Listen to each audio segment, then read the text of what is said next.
അനുയോഗ ചിഹ്നം എന്നതിന് മറ്റൊരു പേരാണ് ചോദ്യചിഹ്നം. വാക്യങ്ങളെയോ വാക്യാംശങ്ങളെയോ തമ്മിൽ യോജിപ്പിക്കുന്ന ദ്യോതകമാണ് ഘടകം. നീയും ഞാനും ഘടകമേത്?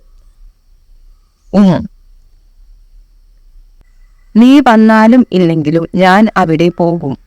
മേൽപ്പറഞ്ഞ വാക്യത്തിൽ ഘടകം ഏത്? എങ്കിലും. അദ്രി എന്ന പദത്തിന്റെ അർത്ഥം എന്താണ്?